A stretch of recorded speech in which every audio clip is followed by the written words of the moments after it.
The meter is running, as they say. Robert Mueller's Russia investigation ticking off a hefty bill of nearly $17 million, and there's still no idea when it's all going to be over. Here now is Byron York, Washington Examiner chief political correspondent, a Fox News contributor. Well, Byron, what these figures don't show, and frankly, in the grand scheme of things, $17 million in a beltway isn't much.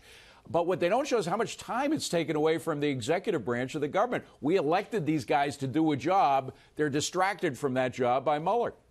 Well, you know, I hesitated to say that $17 million is chicken feed in Washington, but in terms of the government, it actually kind of is. But you're absolutely right about a much greater cost for something like this. And, you know, one of the defenses that Rudy Giuliani has been talking about with the president himself is that complying with the Mueller investigation would take an enormous amount of the president's time, which a prosecutor just can't do unless there's some extremely overwhelming reason to do so. And then you have the conflicts of interest. I mean, there are just so many of them with this.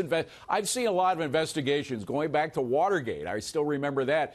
But, you know, when you think of course, Peter Strzok and Lisa Page, those many emails they had about how much they hated President Trump, or candidate Trump wanted to keep him from the White House. Bruce Orr, Department of Justice, his wife worked at Fusion GPS, Andy McCabe, it goes on and on. And now there's a question about Rod Rosenstein, and Lindsey Graham brought this up, the fact that he may be a witness, and a potential witness for Mueller. Lindsey Graham said, should you recuse yourself from further interactions with and oversight of the Mueller investigation? Here's another one. Well, you know, this is something that insiders have actually been talking about for quite a while with the Rod Rosenstein situation.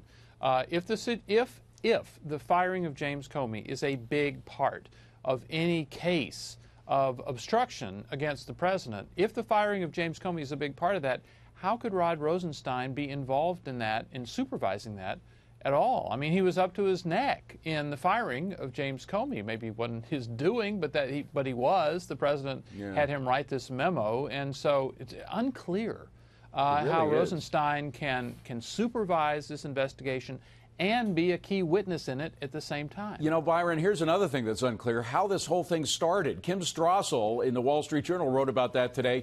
Supposedly, this is what the investigators say, it all started with this drunken rant by Papadopoulos, at that time a 28-year-old minor aide of the Trump campaign, with the ambassador from Australia to the UK. She calls it the curious case of Mr. Downer. That's the ambassador. But the bottom line is, he didn't say that much. Papadopoulos, we were led to believe by the investigators who defend the investigation, said all this stuff about Hillary's emails and so forth. He didn't talk about that. And according to an Australian interview with Mr. Downer that was done earlier in April, nothing that Papadopoulos said in that conversation indicated Trump himself had been conspiring with the Russians to collect information on Hillary Clinton.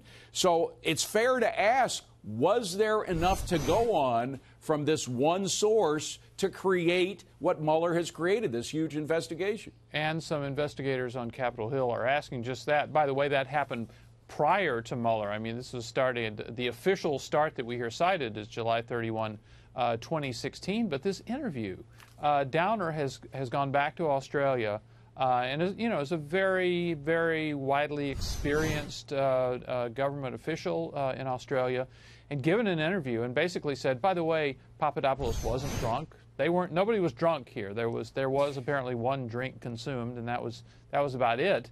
But that basically Downer has given a very different account of this encounter, saying that Papadopoulos did not talk about the Russians having emails or something like that. So what we have to do is look at what Downer has now said, and then look at what we were seeing in the New York Times, which is being leaked by officials. Are those stories really matching up? Right. And was there enough evidence to require putting a spy or an informant in the Trump campaign? I mean, based on this, it doesn't appear so. Byron, have a great weekend. Thank you for joining us. Thank you, David.